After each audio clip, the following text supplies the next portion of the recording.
Good evening, ladies and gentlemen. Welcome back to Tour Life. You got myself, Brodie, here. Silas is with me, and Yuli is nowhere to be found. Hopefully, all things are good on his side. He did text me earlier saying that his power went out. Some really bad storms going on over there on the East Coast. So I hope everyone is well and safe. Silas, are you all well and safe over there? Oh yeah, I'm safe. We had a busy, well not busy. We just had a really. It rained all day. It rained all day, Okay. nonstop. So it was just an edit day. We didn't go out and film or anything. It was a dreary one, that's for sure. Yeah, it sounds like the winds are kind of high over there, and I guess it might have just knocked over. When you get those bad storms, sometimes the rain gets into the trees, which makes the limbs a lot heavier, and the wind can actually blow them over into, power lines and stuff. So hopefully all things good. Knowing Yuli, he might find a way and pop on here at some point in time. If that happens, great. If not, no worries. We will move forward. We've got a lot to talk about tonight. But first, it's Wednesday, December. No, not December. What the heck? It's January 9th, 2024. Holy smokes. I had that all messed up in my show notes. Wow. We're going to be talking about Eagle McMahon. He finally made the post that we were all waiting for. The Disc Golf Pro Tour social media posts. We're going to discuss our thoughts on those. Player movement. A few people have made some. I wouldn't say anything outside the norm, but we'll give you guys all the updates that we have on where people are going or where people are staying. We have a few wild stories of the week to get into, a handful of listener questions, and yes, we have Tour Life merch, ladies and gentlemen. I'm wearing right now. If you're listening to the podcast, go check it out on the YouTube or go to foundationdisc.com right now and check out all the Tour Life merch. I'm wearing the Tour Life hat. We've got the Tour Life RV design. And then I'm going to show you a bunch of other stuff that we got because I just got all this in. This is like the Tour Life wavy design right here with the Tour Life on the back. We've got the Yuli horse American flag design on the t-shirt. We've got another t-shirt here with a different Tour Life design on the front. And then we've got, this was Kelsey's favorite. She loves this hoodie. She's probably just going to take this one for me. This is the Tour Life hoodie, baby blue, or baby blue is probably the right word of saying that. We've got another Tour Life. This is the logo that you guys are all familiar with here. And then we've got, this is another sick hoodie. We got the Tour Life on the front, and then the Yuli horse American flag on the back of the hoodie. And we've got some Yuli horse. Oh, let me get this. Here we go. We got some Yuli horse beanies here. It's getting cold. Those will work out nice.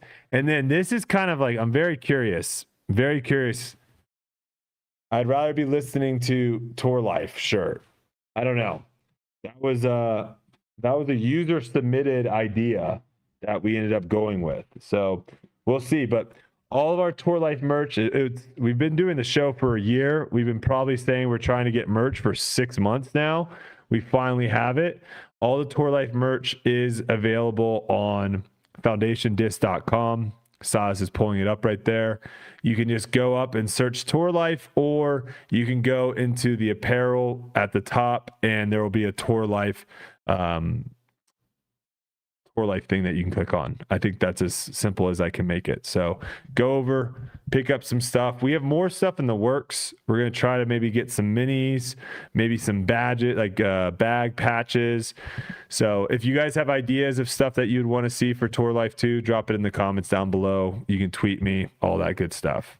And me and Yuli are going to be out on tour this year looking for the Tour Life merch out there. So appreciate all that. All right. This past week was kind of not too much went down for me. We're right now in the process of getting everything kind of set up to go back to Dallas. Kelsey just had her final game. It was the Raiders versus the Broncos. Now, the one thing I will say about the game that I thought was very interesting, if you don't follow the National Football League, Russell Wilson was benched because he has in his contract a injury clause. If he gets injured playing football, the Broncos have to pay him $35 million or $34 million. It's one of those. And obviously they don't want to have to pay an injured quarterback to not play for them. So they told him, hey, we're not going to probably make the playoffs. So you either need to take this injury clause out of your contract or you're not playing. Now, puts him in a weird spot because it's like, yo, we signed this contract at the beginning of the year. It is what it is. But I could also see the side of being like, hey, if you really want to play, you have millions of dollars already, just go out there and play. So it was interesting. He didn't play, but he had his helmet on the entire game. Like he was ready to go out there, but never did. So that was kind of interesting. But the Raiders got it done. We'll see if they keep Antonio Pierce next year. We'll see if they keep Aiden O'Connell as the quarterback. And we'll see what Kelsey decides to do. She's uncertain as far as her career and cheerleading goes for the NFL. So I'll let you guys know if any of that changes. But as of right now, we are preparing to get the flip out of Vegas and get back to Dallas, which apparently it's like 30 degrees right now. So great. We're going to go right back into the cold. But we will figure all that stuff out. Also, just want to say, I know there's 365 days in a year. I have no idea why I said 356. Also, Silas, why did you not correct me? What the heck is wrong with you? You just let me fall on my sword there last week. Wait, what? Yeah, I completely just said 356. I don't know. It was when Yuli was talking about something and he was saying something about how many days there were and how many wins the person has. And I just said 356. And I just did Hey, I wasn't here last week. All right. Oh, that's probably why. Yeah. I was producing the show myself. And so I had see, I'm completely out of it. I completely forgot that you weren't here last week. Yeah. So 365 days. Usually this year there are 366 days. Also, for all those people that care, 5 years. Me and Kelsey will have been married for 5 years coming up in March. So do the math there. 365 times 5. That's like 1,815. Did I just do that? I think I got that right. 1,815 days. Suck on that, all you people out there. All right, let's get into the first big announcement. Eagle announces he is no longer going to be throwing Discmania. Were we shocked? Were we surprised? I don't think so. Why? Because he posted the video a week before. Now, the question here, and hopefully this is something that maybe if he does come on Tour Life when he makes the decision or when he announces where he's going, this is definitely something I'm going to ask him. What happened, right? Did he upload the video by accident? Did he have it set for, scheduling to post on Monday at 10 o'clock in the morning and he just messed up the week? He did it a week prior, which, hand up, I've done this before. Silas, we all know when you're scheduling videos and stuff, it's really easy. I've also done this for plane flights. Have you ever done this for plane flight where you buy the wrong week? I don't fly that much, but okay. I know you fly a lot, probably. But I've done it a few times. It's super confusing how YouTube schedules it because it's just like a calendar and you pick the day, so it's easy to just go pick down a little notch and pick the wrong one. So. And then also there isn't really like when you have multiple videos scheduled, which I don't think he is doing. I think he's, uploading maybe once a week or whatever it may be. But when you do schedule it, it doesn't really jump out at you afterwards that, hey, this is going on at this. You kind of have to look for it a little bit. So my thought there, did he schedule it by accident, realize that he scheduled it by accident, and then made it private, or did he make the post and then Discmania reached out to him and said, hey, man, listen, we've got some things that we're trying to get done. We really appreciate if you take that down so we can kind of get these things done before you make that post. Now, what did they do in this last week? I think they announced the Cloud Breaker or something, right? Yeah, they like gave him another disc to like commemorate his time at Discmania. It is like another Cloud Breaker. Okay. Mold. Okay. So I'm very curious to hear from him at what actually went down, but we kind of saw this coming, right? We all kind of had an idea, and I think Yuli hit the nail on the head last week when people are asking you questions, and if you're able to give an answer of like, no, this isn't happening, you would just say that. All this rumor talk of him leaving Discmania, if it wasn't going to happen, he would just come out and say, I'm not leaving Discmania. He never did that. He never said anything like that. Discmania never said that, did that. So I think we all knew it was going to happen.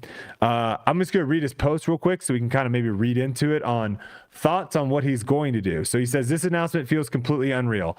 After 9 years with Discmania, I'm now moving on. My entire journey into adulthood has been shared with Discmanias. My identity in disc golf has always been tied to the Shield, which fills me with nostalgia.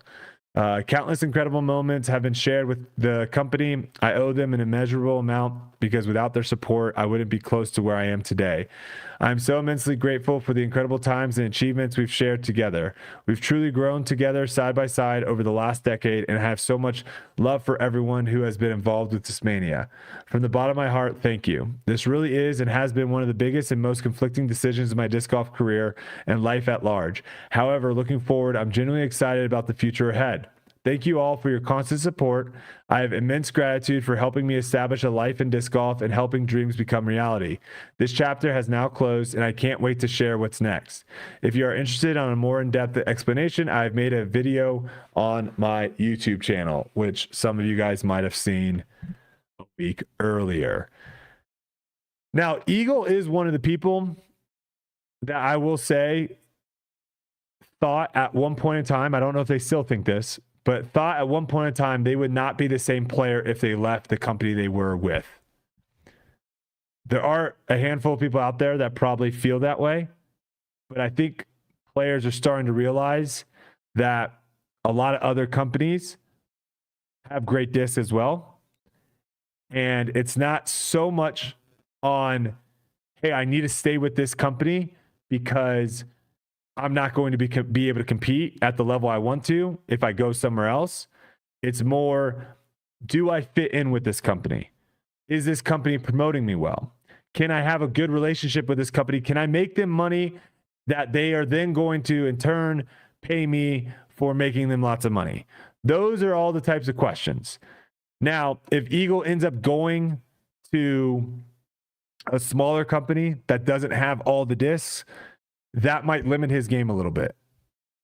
But I don't think he's going to do that, right? I think those are top 50 guys. Those are top 100 guys. Eagle is the top 5 player in the world. He's going to a big company. They're going to have a full lineup. He is going to have no trouble finding the disc that he needs to find to be able to be successful. So the question is, where does he end up? Where do we think Eagle is going to end up? Well, I think the obvious answer is MVP. You look at two things. They make their first big signing by bringing on James Conrad. James Conrad goes out, wins the world championship with potentially the most famous disc golf shot of all time. They make boatloads of money off of that, to the point of where they have so much money of, hey, we can go out and get someone else. Lo and behold, Simon Lizotte, waiting in the wings, ready to go. He's been with Discmania. He wants something fresh. He wants something new. They've got the money. They offer him a big contract. He leaves and goes, Shay, we are live. He leaves and he goes to Discmania. Well, Discmania goes from a decently popular company to potentially one of the most popular companies with Simon Lizotte. You look at some of the numbers on retail of what he's done. You look at what he has done for the discs that he has come out, that he has put his name behind. They have made a lot of money. And so now, why not just keep with that trend, right? keep with the trend. Let's bring someone else on. We talked about this a little bit. They've got James Conrad on the what's the name that does James Conrad just throw over mold discs? What is that? Is that just MVP, I guess? I think it's just MVP. And then Simon. And then Simon's Streamline? No. Simon's Axiom. Axiom, which and is the colored Streamline rims. is like the one that we're thinking Eagle could be. Eagle might go to. Yes. Yeah. Okay. So it's all right there. It looks like it's just lining up perfectly for Eagle to make a move over into MVP. The other thing that points me in that direction, you guys out there listening, sending me tweets, sending me Instagram DMs, letting me know what you're seeing, what you're finding. Well, it looks like Eagle has now followed not only MVP, but he has also followed Streamline on Instagram. Eagle doesn't come off to me as a troll person. He doesn't come off to me as someone that is trying to mislead. He doesn't come off to me as someone that, thinks of this as a joke or a fun thing to do with his fans. Now, is this an oversight? Again, I don't know how many times I need to say this. People can see who you follow. People can see what posts you like. These are things that people can see. Now, is this an oversight? Is this something that he wasn't thinking about when he did it? I don't know. But to me, if I was a betting man, which apparently I am, because now I'm just opening all these cards and hoping that I pull some expensive cards, which, Silas, by the way, our card today, we didn't sell it, but our exact card today sold for over $1,000. So we're going to get that thing actually? PSA. Yes, we're going to get that thing PSA 10, hopefully, crossing our fingers, PSA 10. And if CJ Stroud makes a run in the playoffs, he has got a home game against the Browns. If he makes a run in the playoffs, there's a chance that card can go all the way up to like $2,000. So that's sick. Yeah, it's kind of nutty. But if I am a betting man, which I am, I would put a lot of money that Simon Lizotte is going to go to MVP. It just writing on the wall. Now, the other thing, where the heck is Gannon Burr going, right? We heard that he's leaving Prodigy. We haven't really heard much. Well, don't you think they want to have a little bit of a switcheroo situation here, right? They want to try to figure out a way to where Eagle leaves, goes to MVP, and now everyone's like, oh my gosh, Discmania. They've got Kyle Klein. Who else do they have? And then lo and behold, you've got Gannon Burr, Alden Harris coming back. Yeah, did we miss something here? You said Simon Lizotte and not Eagle. Simon's already at Eagle. MVP. Yes. Eagle to Streamline. That's what we're saying. Yes. Eagle goes to Streamline. Everyone freaks out. Discmania. Discmania signs Gannon Burr and potentially Alden Harris. Because surely they want that. They want that group of guys. They have what? They have Gavin Babcock already. right now. Mm-hmm. Yep. But I mean, obviously, losing Eagle, that opens up a lot of space for them to pay for a big guy. Oh, yeah. Now, the question I would have is, what is Prodigy doing? Right? Prodigy has Kevin Jones. Mm-hmm. And they're losing their number one guy in Gannon Burr. Are they doing a complete kind of what we would call like a not a tanking, if you will, but are they just restructuring? Yeah, they're doing a reset of what's going to end up happening. I'm not sure. We'll kind of see. Now, there were some talks of Eagle maybe going to Innova. People, I think, are just having that dream of Eagle throwing the Eagle. I don't see that happening. I just don't see it happening. And the fact that he's following these guys on Instagram, I think that's kind of a sure sign that he is going there. So I think we're looking at maybe a week or two from now hearing from MVP saying that they are signing Eagle. And I will say Prodigy still has Isaac Robinson, though. Which I thought was really weird. And Ezra Robinson. Yeah, which I thought was really for sure. I thought that was really weird though. And some would say that I guess Isaac Robinson might be and Ezra's actually younger than Isaac, but some would probably say that Isaac Robinson might be a better bet long term, right? And maybe I think maybe with the situation with how Prodigy was working with Gannon and the lawsuit and all that, maybe they thought, hey, it's best to probably just kind of go our separate ways, or maybe Gannon has always been wanting to try to get out and was just kind of counting down the days. But I think Prodigy putting their money into Isaac Robinson makes a lot of sense. I thought he did sign a 2-year deal. I saw that Prodigy just posted that he was coming back for 2024, which I've seen other players do, basically saying like, let's say I sign a 5-year Discraft deal. I've seen players every year being like, no surprise, I'm throwing Discraft this year. And it's like, well, yeah, you have a 5-year deal. So I don't think he restructured it. I'm pretty sure it was a 2-year deal, and I think his deal ends at the end of 2024. So the end of this year, we'll see if he gets paid by Prodigy, right? Yeah. So yeah, you're right. Prodigy has a good young cast in Isaac Robinson and Ezra Robinson, and to be honest, Isaac Robinson, the year that he had, they're probably thinking there's no shot that we're able to keep Isaac and Gannon. So maybe it was just a long-term play for them of going all in on Isaac and Kevin Jones and playing it that way. So we'll see how it all pans out. Other news I want to get to before we go into some of the other player movement talk. The Disc Golf Pro Tour this offseason has been posting a lot, and some people were even speculating that ThoughtSpace was paying the Disc Golf Pro Tour to post about their signings because of how often they were posting about ThoughtSpace signings. But if you go back to it, I think it was just ThoughtSpace was the only one that was signing people. So the Disc Golf Pro Tour has been posting player sponsorship announcements, players moving from one manufacturer to the other. When I first saw this, it is something that kind of is just like, why are you guys doing this? But I get it. Whoever the media person is over on the Disc Golf Pro Tour, you're trying to get clicks. You're trying to get people engaged. You're trying to get people to pay attention to the Disc Golf Pro Tour, which is at the end of the day, what we all want.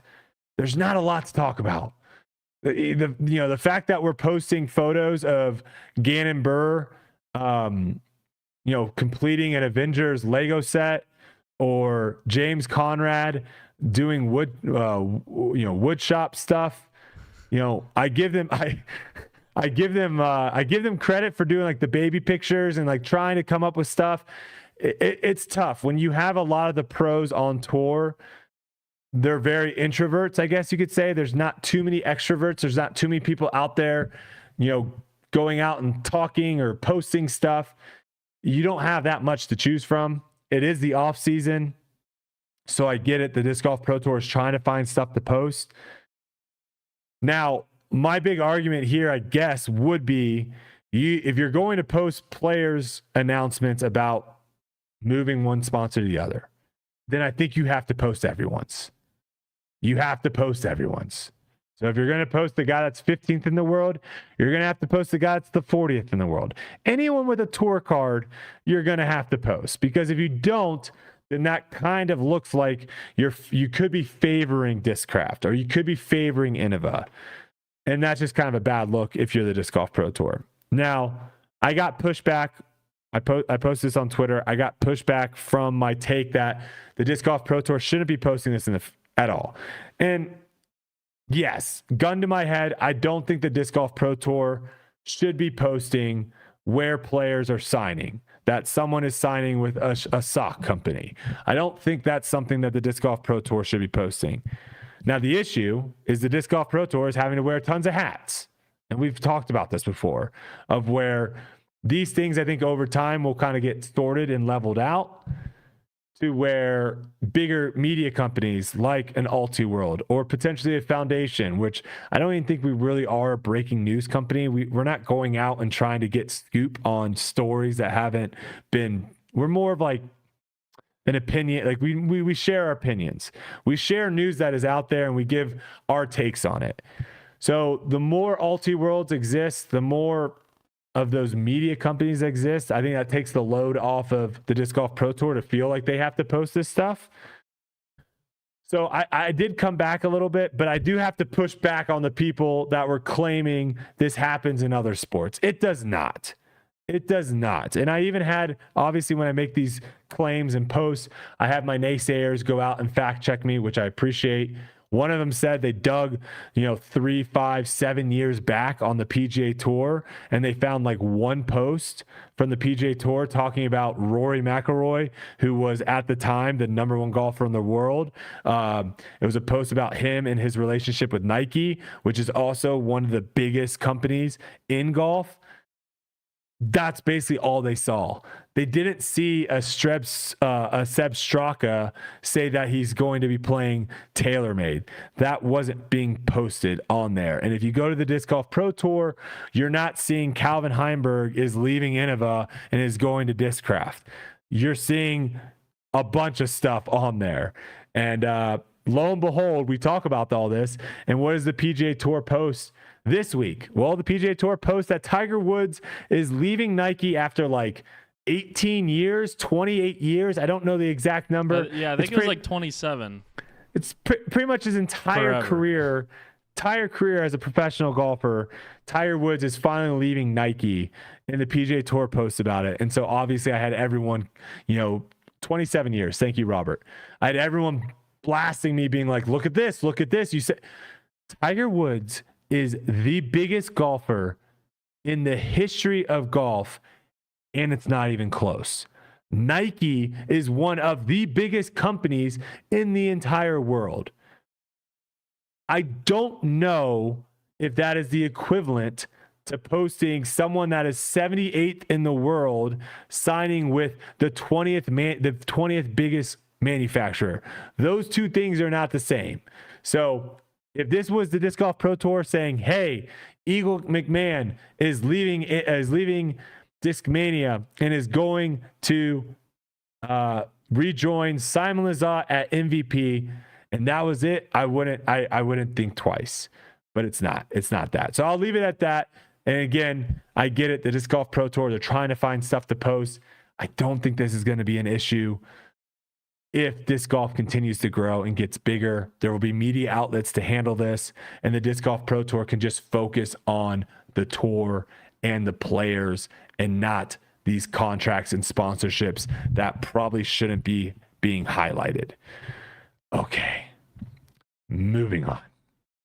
Discmania selling direct to eBay. Yuli, Wi-Fi just came on. Can I come in? Silas, can you handle that? Yeah, let's get him in here. Yeah, can you text him and let him know? I actually really am curious what Yuli has to say about this topic. So I will talk about something separately while we wait for Yuli to get in here. What do I want to talk about? Well, let's talk about Kristen Natar a little bit. We'll do a Kristen Natar quick recap. So Kristen Natar posted her schedule for this upcoming season. No surprise to me. It is a lot more European heavy than last year. The European tour, I think great thanks to Paul Macbeth, is more of a staple during the Disc Golf Pro Tour this year. And she is going to be a part of it. She's going to be missing some big events. She's going to be missing, I believe, the OTB Open, the Portland Open, the Dynamic Disc Open, Idlewild, Preserve, Ledgestone. So she's going to be missing some big events, and she'll be playing those events, and she'll be in place of those events, she'll be playing over in Europe. I think a lot of people are going to do that as well. When I went over there, a lot of the pros really enjoyed not just, the travel, but they really enjoyed the style of courses over there. The fans over there are incredible. I think we're going to see almost, I don't want to say a 50-50 split, but I think we are going to see a bigger split this year than we did in the past. Now, hopefully, what this means that the European Open this year will be more competitive, the field will get deeper. I think obviously the big names will be there like they have always been. And I think this leads into good things leading forward, because if you remember, we have the Champions Cup Major, which is, not the Champions Cup. It's the World Championship. I'm I'm blanking over here. We have the World Championship, and I haven't seen clarification yet. I hope they don't change the name from European Open to something else, but there are going to be 2 majors over in Europe next year. So there could be a world where we thought, man, these majors are going to be not as great because being over in Europe, you've got some of the guys that are maybe like top 50 in the world, maybe not make the trip. And so the field just doesn't kind of get as loaded at the bottom as it does in the States. That might not be the case next year. So we might be seeing an interesting split, which I'm all about. I think if they can do it in a way that financially makes sense, I think expanding the product from the US over into Europe makes a whole lot of sense. I don't think you want to ostracize. I don't think disc golf is big enough to be able to maintain 2 tours, to have people try to pay attention to the Disc Golf Pro Tour and have people try to pay attention to the European Tour. I don't think it's large enough for that. So we'll see. I think what we'll end up seeing is smaller tournaments being played either in Europe when the American tournaments are going on or vice versa. And I think it could be good things. I think it could be good things moving forward to try to expand the market over in Europe. Because the nice thing over in Europe is, yes, you have soccer, football, whatever you want to call it, but you don't have American football. You don't have the NFL. You don't have the powerhouse that is the NFL. And so there might be a little bit more room for a sport like disc golf. And we've seen it with like Kristen Tatar being nominated for some of the things that she's been nominated for. We've seen it with other pro players in their home countries of Finland. We've seen a higher degree of notoriety or fame or whatever you want to call it over in Europe than we have here in the States. And that's just because here in the States, it is entirely oversaturated with sports. So, they don't have the NBA or the MLB. They really just have, kind of the Nordic sports and soccer, which, let's be clear, soccer is the biggest sport in the world, but they don't have to compete it. Yuli! Brother! You made it! I'm here, you have baby. internet! Let's go! It's crispy, too. It looks good. Wow. Little snowstorm or just a bad rain thunderstorm going on over there? Some kind of crazy bad storm, man. I mean, it's crazy out there. I'm not gonna lie. My country club, one of the holes is a river. Oh geez. We were posting in the group chat and they were posting pictures. Yeah, it's just flooding everywhere. I mean, even my yard. It's just coming down hard. Sloped, and yeah, like I have a little. I now own a little lake in my yard for the first time. Throw some koi fish back there, dude. Yeah. A little pond shot now.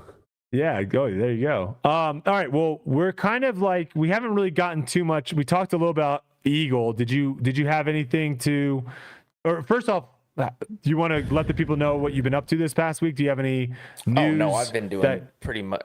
I have this stupid little hair on this hat, and I can't get it.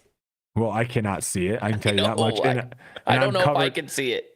Also, Yuli, did you get your package yet? No. Oh my gosh, it should be in the mail, so you should be getting it soon. That looks dope, though. Yeah, we got the Tour Life hats, and then we got the. Let me show you the beanie real quick. The dad hats? Are those dad hats? They're kind of, I would say. Cool. And then look at this. Oh, beanie. Those are fire. Beanie, the Yuli horse beanie. I need one of those for out here, man. It's cold. It could snow on Tuesday. This is right up your alley too. We got hoodies? Yeah, this Yuli horse hoodie. Yeah, there's tons of stuff. We need some camo stuff. I love the camo stuff. Looks fire too. So I like camo. That merch should be getting to you soon. And if you guys are just joining the podcast for whatever reason, like foundationdisc.com, Tour Life, we've got all our merch up there, so go check it out. But okay, we already talked about Eagle, yeah, but so did you want anything to talk about? Has been I got it. My week has been chilling, man. Not doing much. I leave for a Zuka shoot this coming Monday. That's the only travel plans that I've really had this offseason. It's been fantastic. Okay. And then it kind of gets started. I got to I've gotten back into the gym a little bit. Nice. I went a couple times this week. And what else? Haven't practiced that much, honestly. Been kind of cruddy outside, so been kind of staying inside. And Yeah, I'm throwing into the basket and throwing into the net right now, which is I not haven't even done super that. fun, but it is what it is. But I played a lot in December for filming and stuff. Yeah, I did Vlogmas, and so I was playing every day. I probably need to get back out there, but it's good to take a little break, man. It is the off season, so. But that's all I got going, man. What about you? What'd you do this week? You probably already told everybody.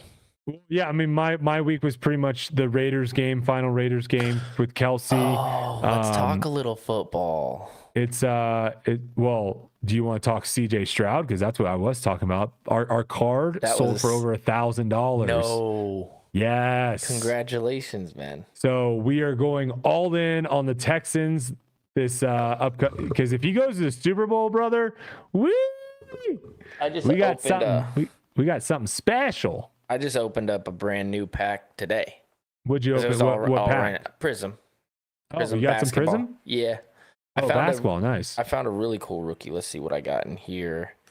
A really cool rookie card because it was also ASU Kelsey is hooked. Is she?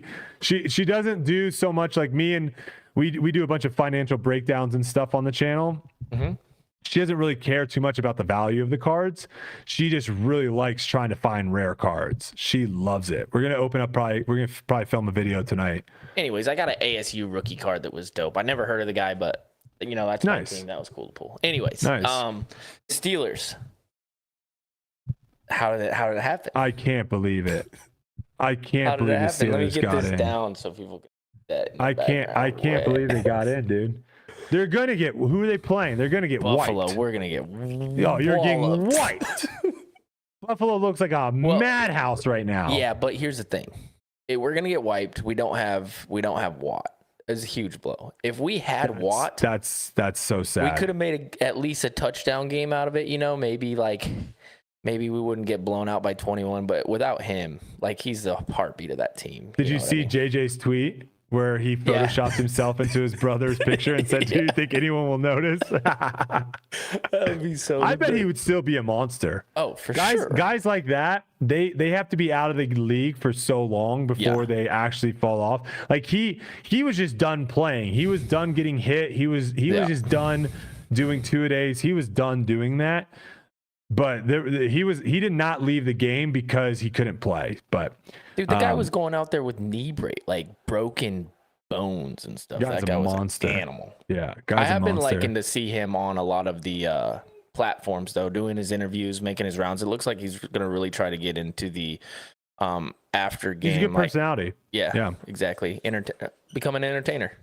Yeah, we'll see what the playoffs have to hold. National championship game last night was an absolute, in my opinion, being an Ohio State fan, it was a dud. I did not like what I saw. It sucks to see Michigan. I had money on Michigan. I loved what I saw. Sucks to see Michigan win it, but it is what it is. We'll see. We just got the Ole Miss running back just declared that he's going to Ohio State in the transfer portal. So, transfer portal stuff's already happening. And speaking of transfer portal, give your take on Eagle. So obviously the video was real. Yeah. You said last week very confidently Eagle is gone, and you're right, he is gone. Where do you see him ending up? I mean, I think there's only a couple options out there that have big enough, I guess we'll call it cap space or whatever momentum kind of going forward. And that would be Innova or MVP, right? Mm-hmm. Those are the two obvious ones. I would give the edge to MVP just because that's where Simon is. And it just makes a lot of sense to me, man. They got a lot of momentum going. They went Conrad, then they went Simon. Are you aware that Eagle followed MVP and Streamline this week? No. On Instagram. No, I don't. I'm not. I'm not all cued in on the social media, the Twitters and all that stuff. I try to Hey, keep up with... I got all my birdies. I got all my birdies Yeah. telling me stuff, which I very much appreciate. So yeah, when I saw that, yeah. Yeah, I try to keep up with my Instagram as best as I can, but that's about it, man. I try to keep it one spot, a little YouTube here and there. Tour life. I get caught up on everything that's going on and everything. But yeah, I think that makes the most sense. And whoever gets them, congratulations, man. That's a pickup right there. I mean, he's gonna sell a lot of product. He's gonna sell a lot of product. I do worry about his injuries and stuff. I do worry about his health a little bit. Over the last couple. Kadama's still on the page. My Kadama. The Kadama idea. He didn't say anything about like I'll let you know where I'm going to play disc golf. He didn't mention anything as far as disc golf goes. He just said like he's done retiring with Discmania. Yeah. My Kadama's not dead. If it goes Kadama, I'm freaking out. Also, shout out to Oliver Holmes. Thank you for the $1.99, brother. Yeah. All right, I want to jump into this because I'm curious about. Could be kind of dark horse Discraft or DGA too. Those guys look like they've been making some moves lately. I don't know. Keep your eye out. Yeah, I mean, yeah, we'll see. Yeah, we'll see. Yeah. So that'd be Eagle at Discraft would be wild. All right, Discmania. This was actually sent to me 2 weeks ago, and I just completely forgot to bring it up last week. So I want to bring it up now. Okay. Discmania selling directly to eBay. They wanted to know our thoughts on it. So this was tweeted out by Russell Disc Golf on Twitter. They said, "What do you think about a manufacturer selling 1 of 10 prototype directly on eBay? I don't know if this account is legit Discmania." And then it has the photo of the eBay listing, and it's the Discmania Cloudstone C-Line prototype Spore, and the user is Discmania Store. At this time, which I don't know what it ended up selling for, but at this time, it was at $767 for this disc with 34 bids. Now, me and you are both in the trading card world, right? There is a little bit of that vibe in disc golf with discs of where, you come out with a disc. I'll say the IO. Let's go, Oliver. He just did another $1.99 to say OH. We got a Buckeye fan here. Nice. So the Get Freakies. When we first had the Get Freakies come out, we did a run of blacks. We did 100 black Get Freakies at Memorial without having any idea what was going to happen. We sold them for what we sold them for. I think $24.99 or $21.99, whatever it was. They sold really well. Then we were like, all right, let's do another color. We did orange. We did like 1,000 or 2,000 orange Get Freakies. They sold out after a couple days. It wasn't instant. They sold out after a couple days. People bought them, used them, threw them. And then it turned out to where a non-used orange Get Freaky was going for stupid amounts of money. Yeah. We're talking 5 times, 6 times, 7 times, 8 times more than what it was originally sold for. Now, if Discraft would have saw that and said like, holy cow, what the heck? Like, we want to make that money. And if we would have come out with the next color and be like, we're selling these now for $70, that's kind of scummy. I don't like that, right? Is this kind of the same thing of where you basically, because you control the demand at the end of the day. Yeah. So this idea that, because it's so weird. On one side of the coin, I'm like, who cares? They're putting it up there. The person that really wants it, they'll get it. But then on the other side of the coin, I'm like, why wouldn't they just like sell it for what it costs them? And if someone wanted to, flip it, then that's fine. But why is a manufacturer throwing stuff up on eBay for auction at an auction? That's not for charity. Yeah. So my first thought is I have a few thoughts about it. First Yes. one is, you're right. Like, there's a big collector's market out there for all kinds of discs, which is fantastic for the sport. I mean, it is awesome for everybody to have their rarities that go for more. If you have your signature disc, there are certain runs that people fall in love with. Those ones obviously go for a higher price. They're highly sought after. People trade and sell them all the time, right? Like that just happens. This guy just said they're trying to sign Gannon. Sorry, Michael. That's funny. They got to get the money to sign Gannon. That's good. That's funny. That's funny. At the other side, it's a company who's trying to make money. Like that. Yeah. That's not my prerogative. I'm not the business owner. Like you should be allowed to do that.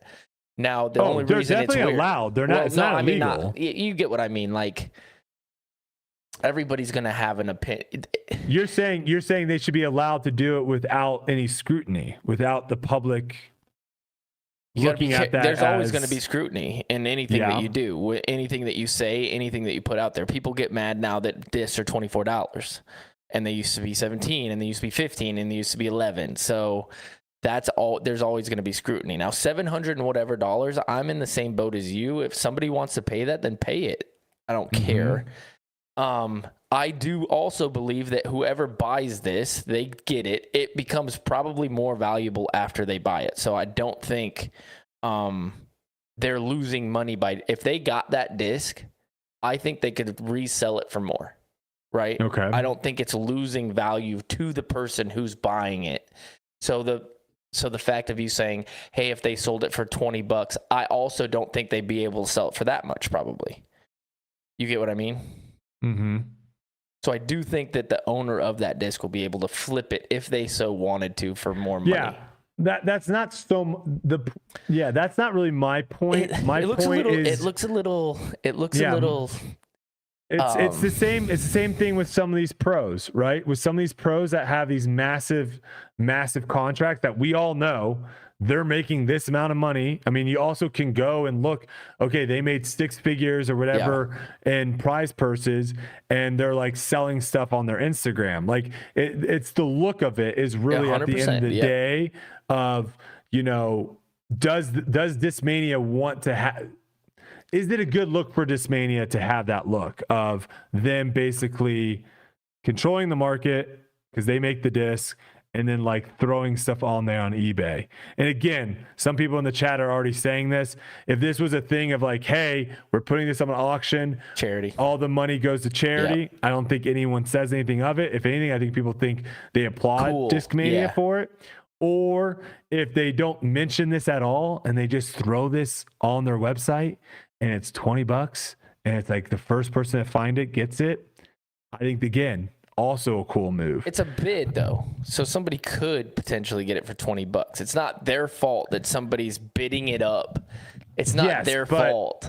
But again, they're not putting the set price on eBay at buy it now for. What is the buy it now? No, that would be worse. Size, was there buy it now on it? I don't know if you can look up the buy it now after the fact. But whatever the question right now. No, can you go back through the bids, Silas, and see if, because it should show you the bids. Because if there was a buy it now of $25, who cares? At that point, sure. Then the bids don't even mean anything. Like they were selling it for a set price. Buy it now for this. Mm-hmm. If it wasn't and they didn't put a cap on it, now we can move along with the discussion. Yeah. It was just an interesting thing to see from what you would consider a big disc manufacturer. I also have perception. That's all it is. I've always had an idea of, I don't know why a manufacturer hasn't done this yet, and they may have, and I just didn't know a different manufacturer. I know that the companies that I've played for haven't done it yet. And that's come up with a crazy plastic that they sell for like $100. And that's just the set price. Like you look in, it's different because in golf, you have your golf clubs and then you use like, you actually buy like the Pro V1s or whatever. And those are the expensive things that you can lose in the pond. But I mean, golf clubs are expensive, man. And you can get the low set for whatever it is. And you can get And then you can get the high set. I'm just let me finish the my low thought. set versus the high set. There's a quality. There's a difference in quality. Yes. It's not a difference in quality. And what are you gonna do? You're gonna put like diamond. You're gonna put diamonds inside of a disc. Rubies? Maybe. Okay, I could be on that. I would be in on that. No, I could be in on that. Like maybe put something in there that's like, hey, this is the diamond set or whatever you're saying. And I would be in on that. And it is the highest disc that you can buy. And it's like a cool thing that everybody's like, oh, you got a diamond in your bag? That's sick. You know what I mean? I would be in on that. I'm not. I don't know I'm why not really necessarily. Hasn't done that yet.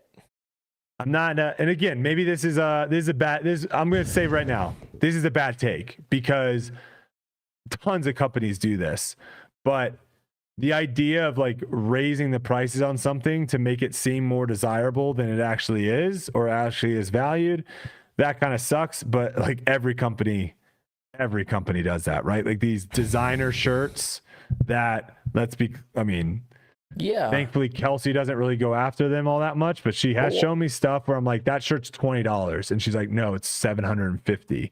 And it's like if it's like Lululemon, like I kind of get it because I have Lululemon stuff that I've had for like 10 years. Get other stuff.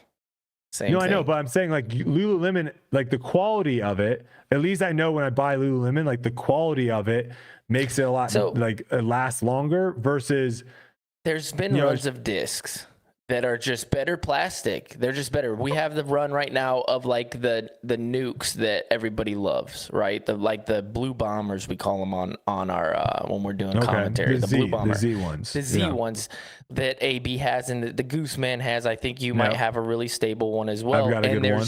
And there's nothing like it. And I personally, if I was them, I've had discs like that I would pay crazy amounts of money for. Like I'm like, okay, I want that for my bag because it's such a good plastic. I would pay $200 for that disc to have one of those nukes in my bag. If they could come out with that product and sell it for a crazy amount, there is a better quality to that disc for some reason, especially at the highest level. I can see that. You see what I'm saying? If you could figure out how to make a plastic that is just so much better than the other stuff, the stiffness, or plastic like doesn't like chip and it would make more durable. Yes, and it would make sense because some of this plastic, they just run out of it, and you'll never see that run again because the mix that they had for the one-off or whatever, it just they can't do it again. You know what I mean?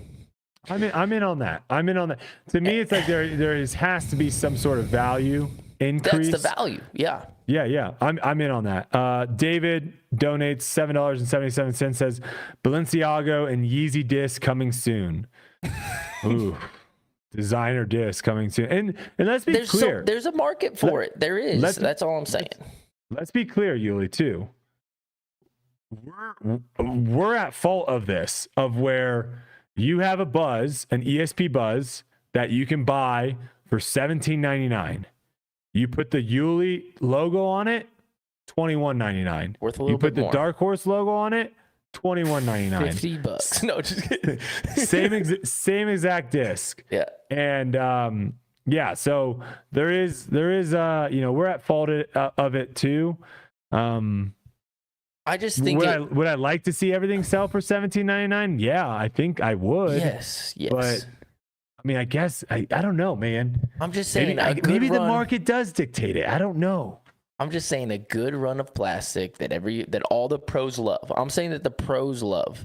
Yeah. And then if the public wants a piece of that product, they got to pay a crazy amount of money for it because of how good it really is.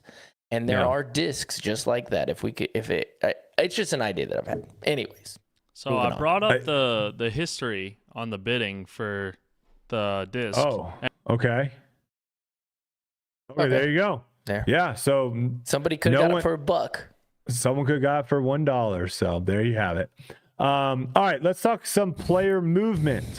A couple new players making moves this past week. We've got the 2023 Disc Golf Pro Tour Rookie of the Year, Silva Sarnen. She's signing with MVP. That's a big pickup. Big pickup. When I think MVP, I don't really think FPO. No. Well, I mean, Sarah Sarah Holcomb's Holcomb, done a pretty good yes, job over there. Yes, but not as maybe where she used to be. No, I mean, right? well, no, she hasn't won a world championship or been close to winning a big event. I mean, in the last couple of years, she's probably been close a couple times for sure. Yeah, just not the dominant performance that she used to have. She used to be like, you get her in the woods, and she was an absolute contender. She has a chance to win it. Yeah. And I'll say this: I'm going to be very interested to see what her game looks like next year, because we saw her mess around with a backhand. That was one of the big things I thought that was limiting her game. Is she did not have a backhand. Yeah. She was a very sidearm dominant player. And so we saw her bust out a backhand several times last season. If that was something that she continued to develop, then maybe we do see her kind of get back into the winner's circle, or kind of get back into contention, I guess you can say. But I will say she's done a really good job of being the face of of them over there. And before MVP got the really big names, what I mean? She kind of held that down over there. So yeah, no, for sure. But I think they're looking to, and again, with the Simon Lizotte money that they got, I think they're looking to just buff everything up, right? Yep. And so now you've got Sarah Holcomb, the veteran.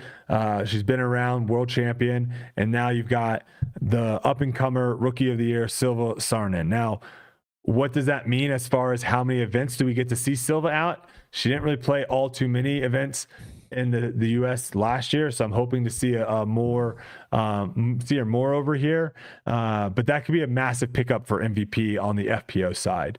They also got another big pickup with Paul Kranz. I haven't had the pleasure to play with Paul. I have seen him on the leaderboard multiple times. He's had some pretty good finishes, and I believe he is a US AM champion. And then for what it's worth, isn't he a world champion? Was he the US world champ, or was he the world AM champion? AM world champion. There's so many different things. I think he was also the PDGA rookie of the year for what's that worth. I don't think that's nearly as impressive as the Disc Golf Pro Tour one, but he is an up and coming guy. He is, yes, world AM, just got clarification, and he's got a lot of skills. So 2 really young players picked up by MVP, getting them in while they're new. Could they kind of be on there long term, right? I think that's really smart. If you can get some of these guys in before they're super established, I think it's a lot harder for them to leave the company than if they kind of are just bouncing around. So we'll see how that works out for them. 2023 Disc Golf Pro Tour Most Improved Player of the Year, Allie Smith, decides to go with Thought Space and Infinite Discs. Then we have Casey White resigning for the 5th year in a row with Discmania, and Tristan Tanner, one of the highest ceilings on tour, signing with DGA. Yeah. Any thoughts on those signings? I mean, the Tristan Tanner one is sweet. I hope that gives him little extra incentive to get out there and work, because like you said, highest ceiling, I think you hit massive that spot on. I mean, the gap between what he shoots and what he is capable of shooting most of the time is insane, and we saw that at the World Championships a few years ago when he was they stuck him in the B pool and he was dang near winning the tournament. Then we've seen it at the Las Vegas Challenge. We've seen it have multiple tournaments of where when he has his best stuff, he can win pretty much any event out there. So you practice with him and he birdies every hole. It's crazy. Yeah, no, he's very, very, very impressive. So those are the big names. We're still waiting for Eagle. We're still waiting for Gannon. Trying to think, are there any other names out there that we're waiting for? Chris Clemens. I think we're waiting for Chris Clemens, but his girlfriend just signed with Discraft.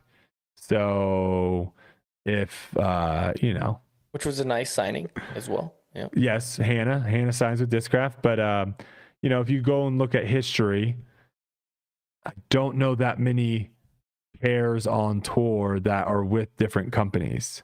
Yeah. So, we'll see. Yeah, we'll see. All right, wild story of the week. I've got 2 of them this week. 2 wild stories of the week. First one is from Dane Campbell. Starts off saying, a friend and I used to play the same 9-hole course day after day after day. It was our intro to disc golf, and we loved it more than anything. However, it got a bit repetitive. To spice things up, we tried different things to make rounds entertaining. One modification we landed on was playing all throws with our eyes closed. We were playing this style once, and my friend hit an ace. It was his first ace ever. We lost our minds, but it gets better. As we were playing our second loop, a stranger asked if he could join us for a few holes. We told him we were playing with our eyes closed, and he loved the idea. He stood on the tee pad, thought out his line, and closed his eyes and let it rip. Boom, ace. It was also his first ace ever. Something magic was in the air that day, and I'll never forget the joy we all shared. I love this game. Anyway, killer podcast, guys. Thank you for all the great content. That gave me little chills, actually. That's a sick story. Blind ace? How long do you think it would take you to get a blind ace? Depends on the hole. Well, like, let's just say like an aceable hole, like a 270 foot, 250 foot, right in front of you, ace or aceable hole. I bet you I could do it within So like 50 tries? Yeah, 50. Yeah, 50 feels like a good number. But it's tough. You know what? It's really hard. If you go to my YouTube channel, actually, for Vlogmas, we did that challenge with Simon, Drew, and Germ. And Germ and I were doubles partners, kind of, to where one of the guys was blindfolded and the other one had to explain where be the caddy and take them through it. I'm telling you, I rewatched it. I was in tears. It was the funniest video I've ever been a part of. It was so funny. It is so hard. Extremely difficult. The biggest thing that's tough is like it's very hard to have feedback, right? So you need someone telling you, okay, that was too far right, that was too far left.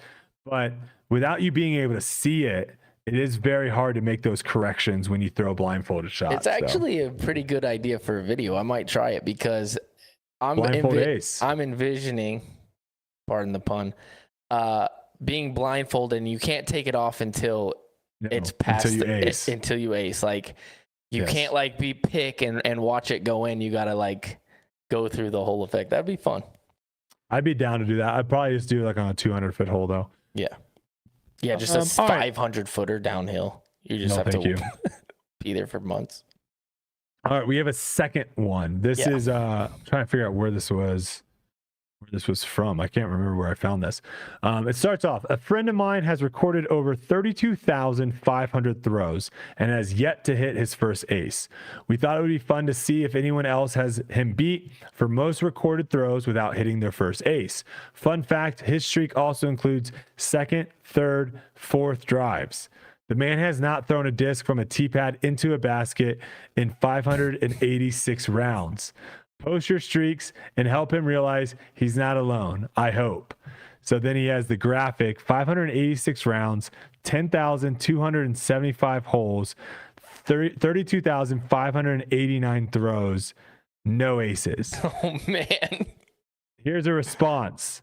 I've been playing since 1999, probably 100 to 200 rounds a year. I've hit chains, but never the bottom of the basket off the pad. I still try darn near every hole. Nothing yet, but the anticipation keeps me throwing plastic. This dude's been trying to ace for 25 years. Oh, man. 25 years this guy's trying to ace. You know what I love about that, though? I love that it sounds like a person who's not just going to sit there and be like, nope, I'm doing it, and just takes a day. Like, he wants a natural ace, you know what I mean? And I respect that. Like, it sounds like he's just out there. What courses is this guy playing? Is he playing Iron Hill? Yeah, he's playing like freaking D-Glow, like over and over, where you get like 3 chances if you can throw 500 feet. Yeah, I don't know. That's crazy. That's crazy to me. All right, well, if you guys have crazy... How long did it take for you? I think I got it within my first week. Really? Dallas has super short courses, and I was playing 3 to 5. Yeah, I was playing like 3 to 5 rounds every day. Yeah. And so I was getting, what is that? That's 56 to, almost 90 holes a day. And these holes I'm talking about, 200, 250. I think the first ace, what people are saying, Alex Clark. I think my first ace was actually at McCord Park, I believe. It's on my Instagram somewhere if someone wants to dig it up. But if you have a crazy story, a wild story, if you will, that you want to send in for us to read on the podcast, you can send it into our intern David at wildstorytour@gmail.com. That is wildstorytour@gmail.com. And maybe we will share your story. What's your wildest story, Brodie, on the disc I'm going to golf save course? that. I'm going to save that to the very end of this podcast. Oh, you got one. No, like to the very end of this podcast. You're never going to of tour life. You're never going to say your wild story. I'll say it at our last podcast, which I was thinking about. How crazy is that going to be? Because I don't think this is going to be a podcast that we just like fizzle out and we just stop uploading. Like there's going to be a time where me and you decide, and maybe Silas is still with us. Hopefully Silas, don't big time us. Yeah. But there will be a time. Silas. He's going to get a job with ESPN and leave us. I just know it. I feel that in my heart. It's going to happen. There's going to be a time where me and you are like, all right, dude, I think this is the last year. Like let's finish this out. And maybe we're like 65 years old. We're two old timers. I don't even think that's going to happen. I think we just find replacements and somebody takes it over. I love that idea. Yeah. But there will be a time where it'll be our final podcast. And I don't have that. I thought about that. I don't have and that. I was like, that's kind of weird. I don't have if I start something, I'm sure you're the same. I want to see it all the way and it go forever. You know what I mean? Well, eventually we're gonna grow out of it, right? We can't Lee Corso this. We can't. No. Lee Corso still work. Is it Lee Corso or is it who's the guy that puts the? I think it is Lee Corso, right? The guy that puts the helmets, the mascots on for college football. Mm-hmm. Yeah, like he's doing his absolute best, but he has a very much smaller role on the show now than he used to, versus if me and you are kind of, we start getting a little loopy, we start getting, we will. Like, I'm already getting loopy. I know, but try to do a 2-hour podcast where it's just me and you. Like he's got hosts, he just needs to pop in and be like, it's the Fighting Irish, and then he go, everyone goes nuts. We got to try to have these conversations. So we'll go as long as we possibly can. Trust me. I look forward to the days where I'm not on tour and we're doing the pod. That's going to be electric. It really is. If you think we fire shots now, just wait until we don't have to see these people, park next to them and see them and be like, hey man, sorry I had to talk to you like that, but it is what it is. So all right, this week in Foundation Disc Golf, Hunter Thomas ran a marathon. He completed it. The Disney Marathon. Shout out to Hunter Thomas. He did it. Fantastic. Fireworks, confetti. Very well done. Make sure you guys go over to Twitter or Instagram and let him know. Give him a big congrats. I don't think he's going to be the guy that does the 26.2 on his car, to let everyone know that he ran a marathon. But man, hats off. That takes time, dedication, sacrifice, commitment, all those buzzwords to do. So hats off to the guy. I don't think my knees could do it. That sounds like a tough time on my my mind. Kelsey said she wants to do one with me, so I'm down. I love running. Hey, listen, you start training for one. You'll do one too? All right. I think I might. Silas, are you in? We're gonna do a Tour Life Marathon. I'll do it. Silas, you can get him one of those. You can get him one of those bikes.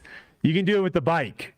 Oh, there we go. No, I would like to run it if if we got a whole crew together. I'm sure that'd be a lot of fun. We all just do it. We all just start grinding. I'd almost be down. I think I will do it. I'll do it. I get a lot of people to do it. I'll do it. It's one of the things I wanted to do. You said you were going to do it. Yes, I started the training during last year, and it got to the point of where I was running for like 2+ hours, like after my rounds, to like continue it. And I was like, I don't think this is smart for me to like be running this many. So I'm still going to be doing like 5K training and stuff like that during the season. But I think I have to be retired. I think I have to be done with touring. Same. And then I can do it, because it was just too forever. tough. There was sometimes where I was just like banged up and stuff, and it's like I gotta run, and it's like that's not really probably helping my recovery process. No. So again, Tour Life merch is now live. Go pick looks you up good. I like that logo, man. Yeah, this is my favorite by far. Go pick you up some Tour Life merch on foundationdisc.com. And then I think we have like 5, maybe 3 of your Captain Raptors left for pre-order. So swoop those up over on Foundation Disc. Nice. And then once they're swooped up, Right here. find somewhere else to swoop them up. The Captain Raptor. Right there. Yeah, I have a video on my Instagram too if you want to see how overstable they are. I threw them. They're very beef, overstable. man. Yeah, they're nice. All right, we have some listener questions. I thought it was just going to be me tonight. So I'm excited to have you answer some of these with me. We'll start off with this one. First listener question. Also, I find it really funny, Yuli, when I post like a short or something on social media from Tour Life where we're answering like a listener question, and people are like, who cares, man? Why do you guys always bring up stuff that no one cares about? And it's like, bro, this was a listener question. Clearly someone cared. They're asking us this question. We're not just saying this. So, hey, if these questions suck, that's on you guys. You guys got to send us better questions.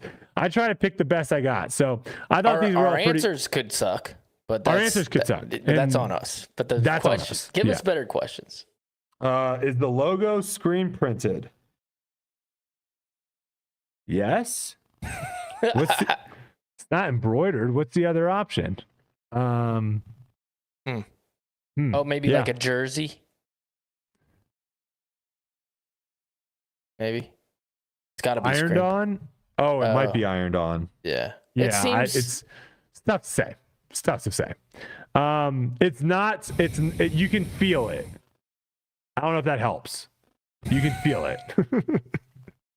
I don't know if that does help. This is embroidered. Ooh, yeah, that's nice though. I don't know if that helps at all. But all right, first listener question. When moving to a different manufacturer, and this is a good one for you, Yuli, because you've done this. What percentage of players' new bag is actually new? Do they reach out to teammates for opinions on the best runs and to snag some seasoned discs? Or do they beat in their new lineup to their liking?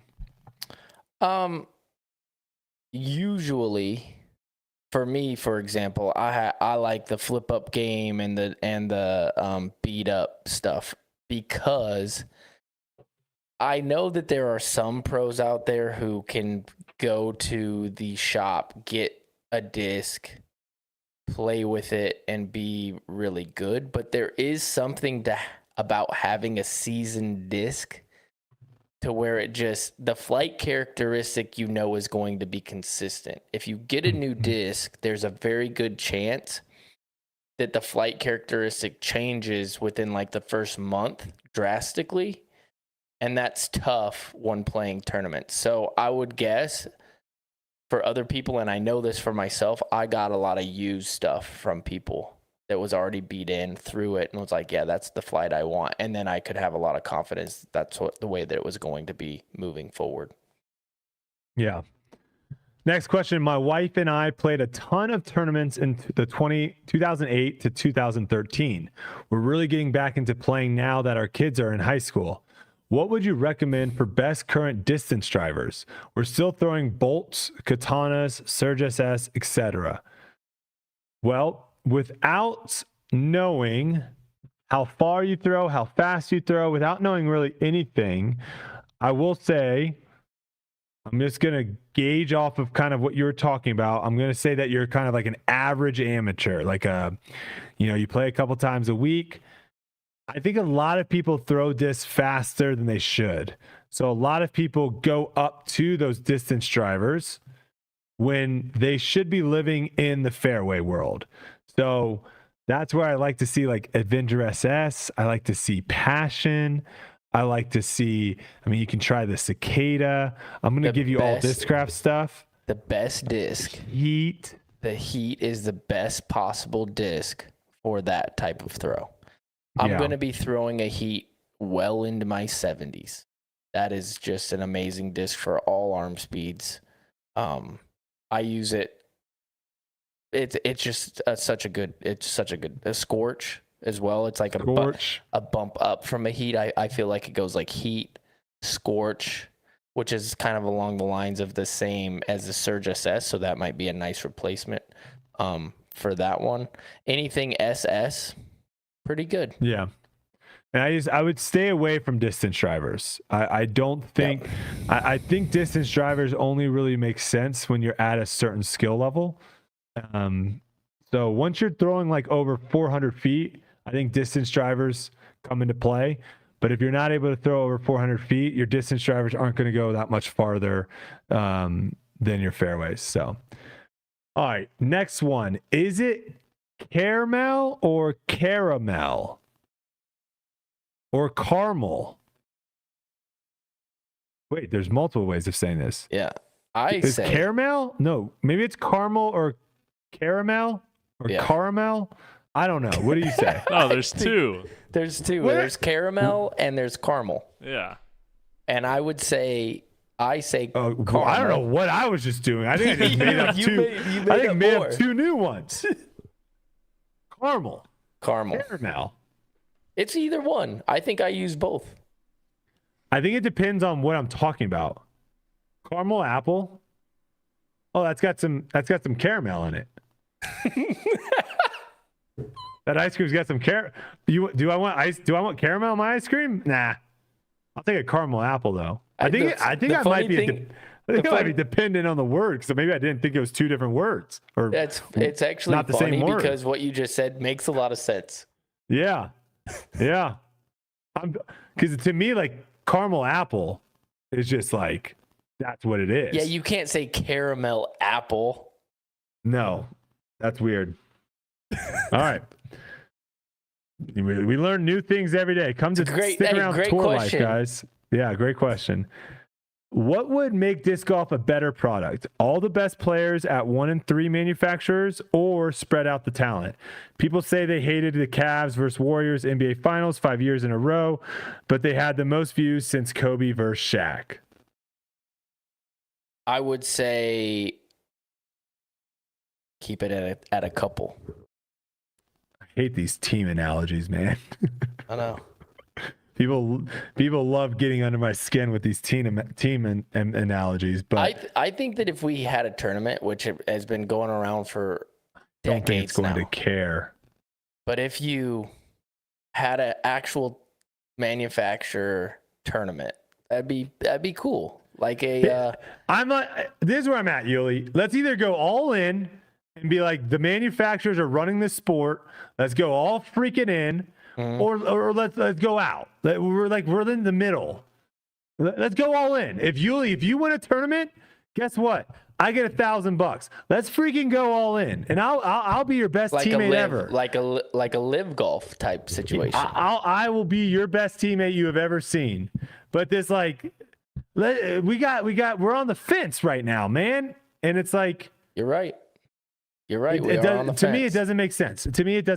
So, but imagine like a match play event with all the manufacturers. That'd be cool, man. People would love that because there is definite brand loyalty out there. Mm-hmm. Big time brand loyalty to where somebody goes to MVP Discraft and people are like, yeah, they came to my team. That's my favorite team. That's my favorite manufacturer. There is that out there. And you got to play into that a little bit, especially if you want to sell more discs and stuff. That should be a play. Yes. I got a yes. I'll take it.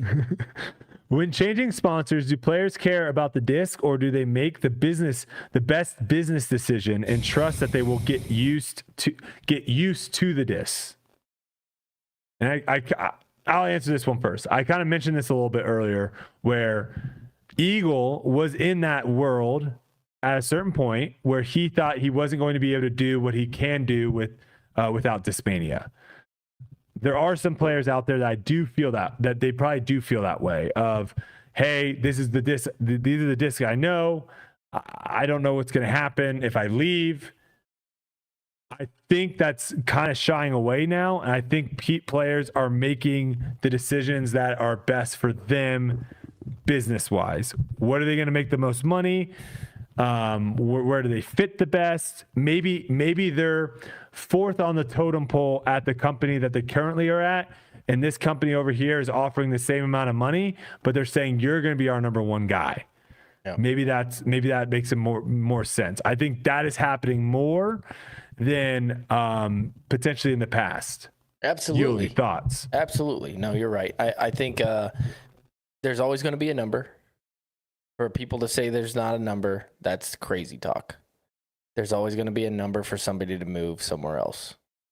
I also believe that if you were to be your best possible player, the best possible player that you could possibly be, all money aside, you would have an open bag.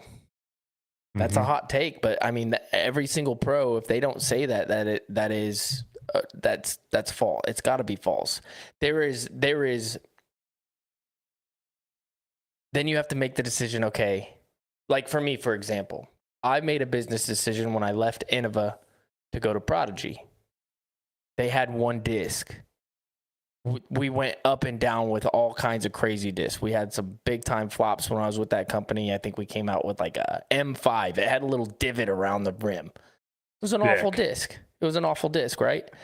That's what we had. If I had an open bag, would I have been better? Yeah, 100%. When I left Prodigy to come to Discraft, I had offers, but Discraft makes a lot of good discs. They make a lot of good ones. They don't make, I can't, if I, and then now we have more discs than we had before, right? But at the time, it was kind of a no-brainer. It was like the best of both worlds. Where I see this going is... Do you agree, though? Open bag. Well, I mean, the idea that, hey, you either have to only throw these discs or you can throw whatever disc you want. Which one are you going to be better at? Yeah, obviously the one that, whichever disc you want. But I think this has 100% to do with the purse earnings, the tournament earnings. If the tournament earnings grow and get to the point of where the majority of people on tour are making more money by winning tournaments or getting top 10s in tournaments than their manufacturer sponsor, now I think at that point in time, it goes from the manufacturers having all the power. Now it goes to the players having all the power. Yeah. Because I'm no longer dependent on getting this manufacturer. I'm making $1 million a year by winning tournaments and playing disc golf. The $250,000 I'm getting from Discraft, that's nice, but it's not a make or break for me. So when that shift happens, now I think what could happen is the players being like, you can be my driver sponsor. Discraft, you're my driver sponsor. MVP, I'm going to putt with your putters. Prodigy, you are going to be my mids. Yeah. And Innova, you're going to be my fairway drivers. I see that happening when people are not dependent as heavily on the manufacturer contracts. Yeah, that makes sense too. That also makes sense. And then if you look across the board, I mean, you look at the two companies that have the most success at the very top, and it's been Discraft and Innova for a very long time. They have a great lineup. They have great lineups. And if you want me to throw all of Discraft, guess what? You got to pay, right? Like that's, yeah. If you want the whole bag, you got to pay. So I don't foresee everyone going open bag, but I could see a lot more players go open bag when that ends up shifting that direction. So, and I think right now the reason why we're seeing a lot of players go open bag is solely just based off of they're not able to get the deals that they want or that they feel they're valued with the manufacturers that do everything. Yeah, that's I don't know for that to be a fact. That is my speculation. But my guess would be if I asked the guys that and girls that are signing with these open bag sponsors or with a retailer, whatever it is, if I went to them and said, hey, Innova will whatever this contract you have, Innova will do exactly that. I have a hard time believing any of them truthfully would turn that down. Okay, let me ask you this. I said I opened up that take with like there's always a number. Yep. What would be the number for you to have to play with lightning discs? What's that? Exactly. Let's just say no fast drivers. Okay. And like it's just like picture this. Picture like a Walmart putter. Yeah. And like just something that flies max 400 feet if you hit it right. What's the number you play on tour? So I'm already an average tour player, pretty much right in the middle, right? Like I think I finished 37th last year. Yep. So pretty much right in the middle of tour card players, because I think there's 80 or so, 82 maybe. And now you're going to handicap me. Big time. So you're basically giving up your career. I'm selling out. No, I'm selling out. This is 100% a sellout. And my number would be, I'll do it for $5 million for 1 year. $5 million 1 year? Yeah. You wouldn't do like a 10-year 5? Or, wait, I mean, what? 10 years for $5 million? What are you talking about? Whoa. 5 years, 10 million? No. 5 years? Yeah. I need no, because I'm just, you just ruined my whole, I probably only have 5 more good years. I know. So I don't know if I would ever do. Okay, so then how much are you going to make? How much are you going to lose? Because this is good. This is good for the public to realize, like, here's the other thing. People are like, "Oh, sell out. You're just doing it for the money and blah blah blah blah." That's 100% false because I'm not going to help them make better discs. No, you're stuck with what they give you. Okay, they're not. So okay. So there's no they're just like paying you to sell these whatever discs they have. Okay. Yeah. See, because that means that your value of your competitive nature is worth a lot of money.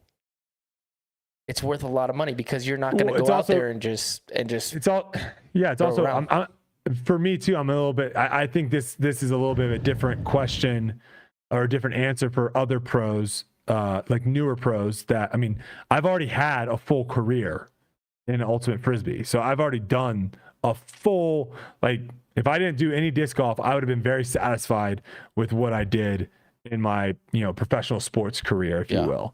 So I think I'm a little bit of a different world than, you asked this question to Kyle Klein. I think his answer is drastically different than mine, but I still want to compete at a high level. Yeah, it's a great question. I still want to compete at a very high level. So I feel like I'd be willing to take a handicap for a little bit of time, but then it's like, all right, let me get back to discs that I can actually throw properly. Maybe I'm better once I get back because I'm like, holy cow, I had to throw all this crap for a while. Imagine cash, like it'd just be like the most amazing cash ever. You're just throwing 400-foot rollers. Your roller's the only shot you can throw, or 300 feet. Oh, jeez. Speaking of Ultimate Frisbee, our next question: with Ultimate Frisbees being quite understable, how are you able to find comfort in something so contrasting like the Zone OS and the Buzz OS? Okay, so I wasn't. That to answer your question, when I started throwing discs and holding discs for the first time, and basically I think it was in 2020, they felt awful. It felt terrible. I hated the feeling. And then every time you gave me an Ultra Star, it's like, all right, thank God, like this is what a disc should feel like. Now I'm at the point of where if you hand me an Ultra Star, I'm like, holy cow, like how was I ever able to throw this thing? It feels big, it feels clunky, it doesn't feel good. So it's just a time thing. It's simple as that. Times, reps, you eventually get comfortable with it. So at the beginning, I wasn't very comfortable with it. I've told a story on here. I don't know if it was your Raptor, Yuli, or Bob just handed me a random Raptor at Memorial, which was like the first disc golf tournament I ever went to back in 2020. This was like, I think in March, I believe. I threw it and I was like, who would ever want to throw that disc? That disc is so bad, because it just was far too overstable for the way I was throwing. Where now, obviously, it's a disc that I throw all the time. So it's simple as changing my form, getting reps, time, all those things. I eventually got comfortable with it. Last question here. Should manufacturers really be the number one income of the tour's top pros? Or should manufacturers invest money into payouts? More money. Should they invest more money into payouts? This is a really good question, because I think this is a really easy answer right now. The return that you get in sponsoring a tournament versus the return you get in sponsoring a player is not equal. They are vastly different. I don't know what the numbers is. I don't know what the proportion is. But sponsoring a tournament, you're pretty much just throwing your money away. You really are at this point.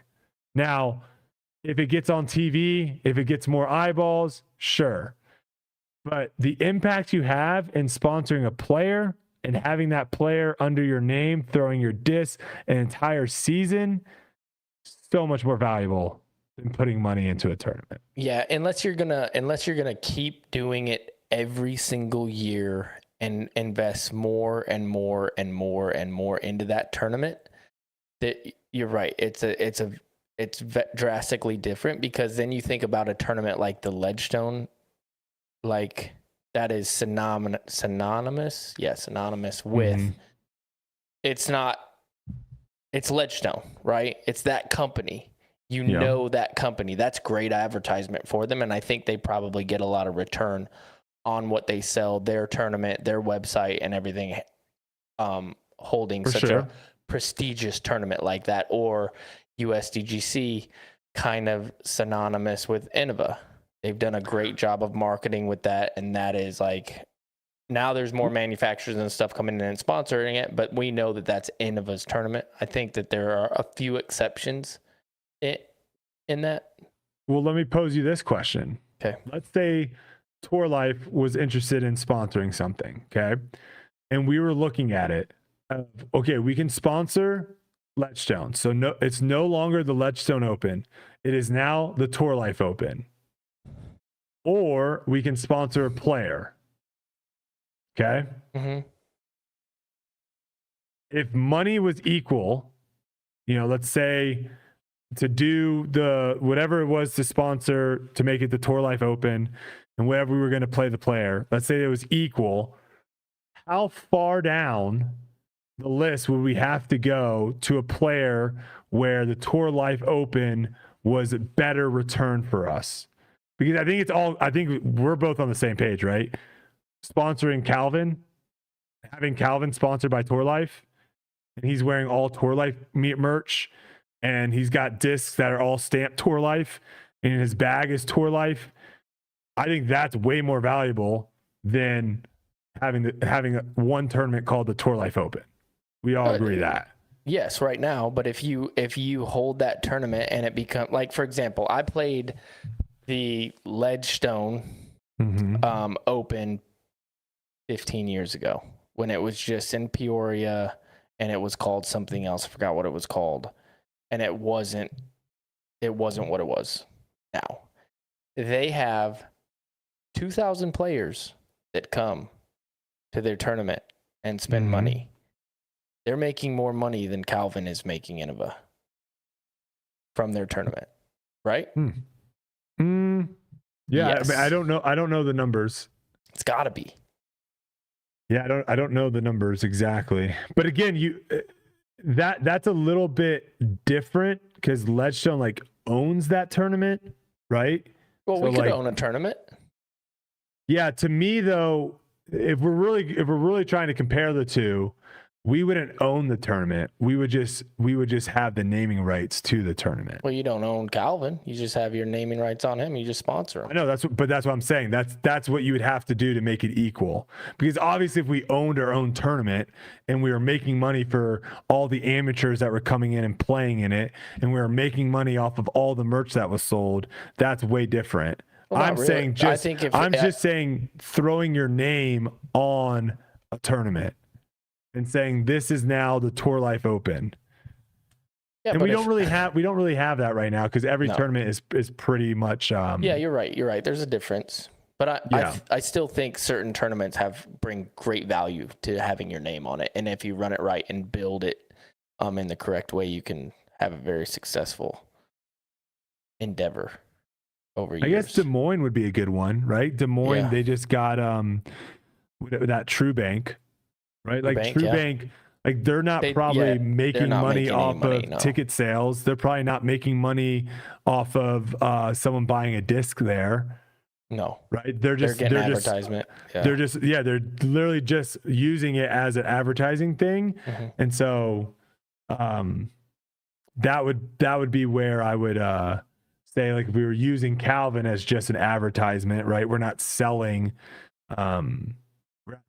Tour Life Calvin merch. We're just we could, but I'm just saying, if we're looking at just as an advertisement, what's a better advertisement? A tournament sponsor or a player? Like what is actually better for you? I think right now, a top player would be better than a tournament.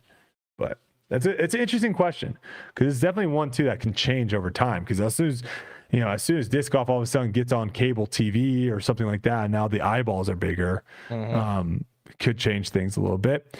All right, housekeeping. Let's jump into a few things for housekeeping. Shout out to all our new Tour Life crew members. We have a whole bunch. KL Hutch. We have, I'm going to miss some of these people. I got to go back. Nathan Topton. Big Five. Andrew McBluff. If I missed you, I apologize, but I think I got most of you guys. Thank you all for supporting the channel. We really do appreciate it. And reviews, Spotify went up to 871 Spotify reviews. Apple Podcasts, 232. We did have a lot of people message me saying, I want to leave a review on Apple. I don't know how. So maybe that is why Apple is so lagging behind.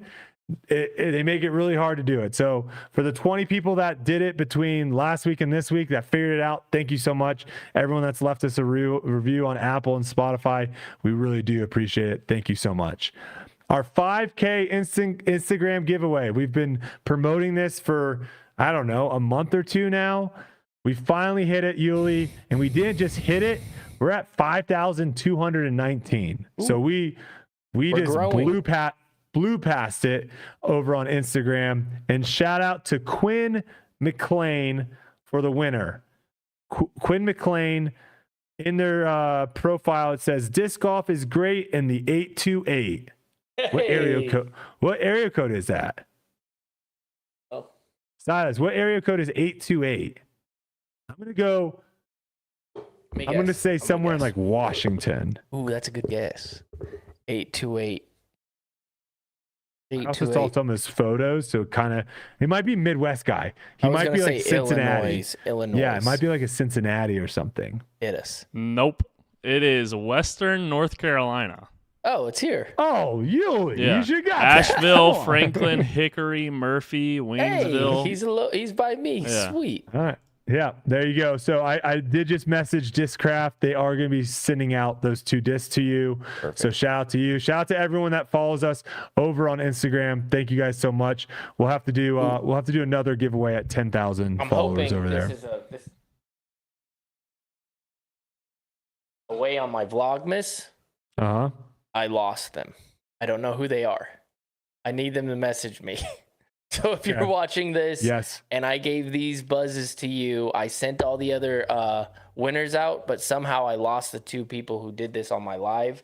I'm going to be posting tomorrow on my channel a message for them to get in contact with me. But if you're listening right now, then hit me up on Instagram or the YouTube Messenger. giveaways. Yeah, the YouTube get giveaways tough, are man. tough because people can change their avatar and can change their name. Yes. And you can't message them.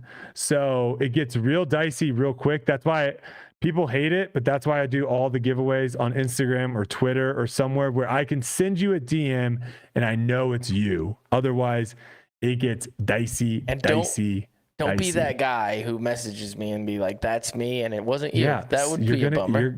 You're gonna get 100 of those now, Yuli. You're I gonna know, get I shouldn't 100 have of done those. that.